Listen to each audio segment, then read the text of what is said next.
अस्सलाम वालेकुम व्यूअर्स। आज कल हमने प्रीवियस अपनी वीडियो में प्रूव किया था √2 इज़ इरेशनल। आज के वीडियो में हम प्रूव करेंगे √3 is irrational. So same technique, same method use करेंगे जैसे हमने वो सपोज किया था, सपोज ऑन कंट्रारी। इसको भी प्रूव करने के लिए हम कंट्राडिक्शन मेथड यूज़ करेंगे। So suppose on contrary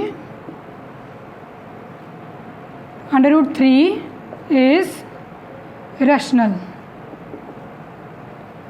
So we can write it as P over Q, and where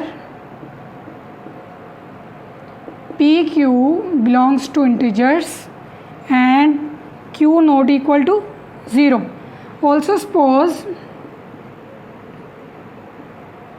P over Q is in lowest form or it can't be reducible. It can't be reduced. So अब इसको P over Q जो है वो इसकी lowest form है, means in दोनों में कोई भी फैक्टर सेम नहीं होगा, कोई भी फैक्टर कॉमन नहीं होगा। तो P over Q की ये अपनी लोएस्ट फॉर्म में होगा। सो ये सपोज हमने कर लिया है। तो जैसे हमने सपोज किया ये रैशनल है, अगर ये रैशनल है तो देन हम ये भी सपोज करें कि P over Q जो है वो अपनी लोएस्ट फॉर्म में है। So √3 is equal to P over Q। As we know, हमने सपोज किया कि ये अगर रैशनल है तो हम इसको इस फॉर्म में लिख सकते हैं। देन इसको क्या दें, इक्वेशन 1 है। So squaring on both sides 3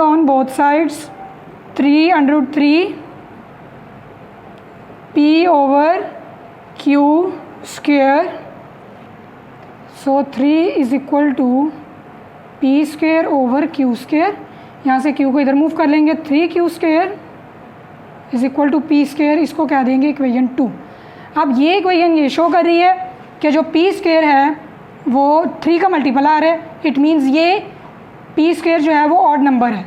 this shows that P square is odd. अगर P स्क्वेयर ऑड है तो ऑब्वियसली जैसे हमने कहा था कि अगर P स्क्वेयर इवन है तो P भी इवन होगा, बिकॉज इवन नंबर्स का मल्टीपल जो होता है वो इवन ही आता है। 2 इवन नंबर्स का मल्टीपल इवन आता है और 2 ऑड नंबर्स का मल्टीपल भी ऑड नंबर ही आता है। तो अगर P स्क्वायर ऑड है तो हम कह सकते हैं this shows that P is also odd. P is also odd number. So अब अगर ये ऑड नंबर है then it should be in the form P is equal to 3P dash. 3 का मल्टीपल होना चाहिए, कोई भी इंटीजर ले लें तो इक्वेशन 3 कह दें।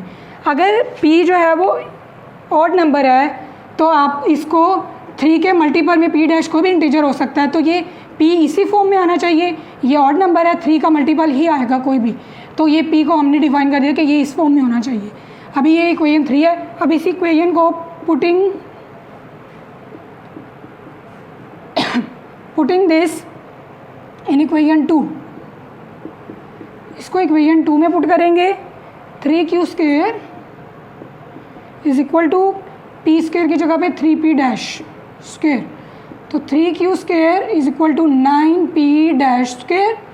अब Q स्क्वेयर आ जाएगा 3P डैश स्क्वेयर। ये 3 इधर मूव करेगा और ये 3 3 9, तो ये Q स्क्वेयर आ गया 3P dash square. Similar way में Q square is odd. This shows that Q square is odd and Q is also odd। अगर Q स्क्वायर ऑड है तो ये भी ऑड होगा, तो Q को भी इस फॉर्म में होना चाहिए। Then Q should be in form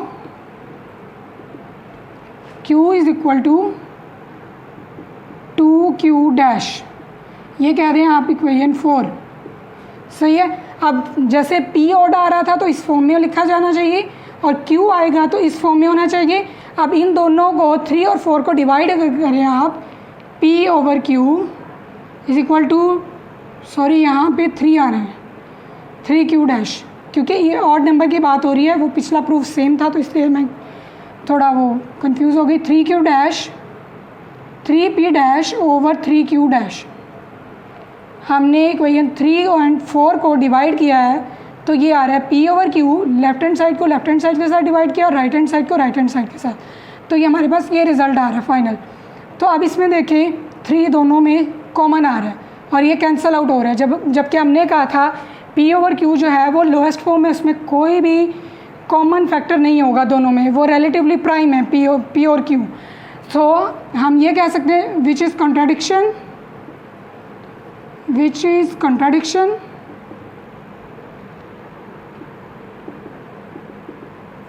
hence √3 is irrational।